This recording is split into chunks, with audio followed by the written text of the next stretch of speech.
I've ever been in my life has been the Lincoln Memorial in Washington, D.C.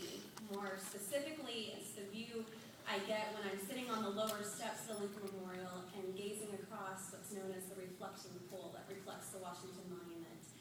The reflecting pool is correctly named because, yes, it does reflect the Washington Monument, but it also is a place where I can personally reflect. I personally can sit there for hours on end thinking about what God has been teaching me and reflecting on the beauty surrounding me. Reflecting seems to be a common theme around graduation time. What have we as graduates done the past 12 plus years? What have we learned? What have we accomplished? Where are we going to be going? For me, I know that before I head on in my life, I want to take proper time to reflect on what I have learned.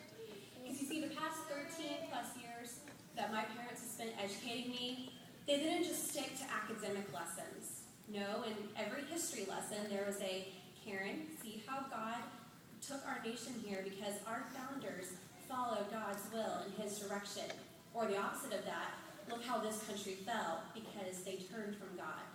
In every science and math lesson, there always was a lesson twined in that had to do with God's order, God's creation, and how he was able to bring everything together.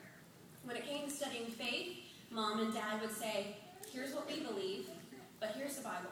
You go find it for yourself. You find out what is true. I know that for my siblings and I, that was the greatest gift they could have ever given us because our faith became our own. It wasn't just thrown on us. We had to go and search it out for ourselves, and so it truly became our faith. But what am I going to do with all these lessons I reflected upon? Am I going to just shove them in the back of a closet and say, reflecting time is over, I'm going to move on with my life?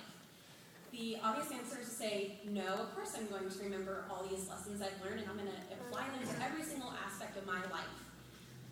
But then I remember just a few days ago that I was sitting in my room, and all of a sudden I hear a call from the kitchen saying, Karen, you did not remember to do fill in the blank, whatever it was. That's when constant reflection is going to come into my life because there's going to be bigger things in my life than just Karen, you forgot to. There's going to be lessons that I'm going to have to be learning all the time, and the lessons that I've learned in the past will help me. Sadly, I can't be at the beautiful reflecting pool every day of my life because I would get nothing done. But reflection is also important for every day of my life. So I believe that God has placed reflecting pools in my life, and they are the forms of people. I count my parents, my brothers, my sister-in-laws, my friends, and those few that I consider mentors to be my reflecting pools. As I go on in my life, and as I start to take on new things and new adventures, I'm counting on these people to say, Karen, remember. But obviously not all of you know me, so I ask that you would all be reflecting pools for the graduate that you know on this stage. We may not thank you at the time that you are our reflecting pool, but we thank you now.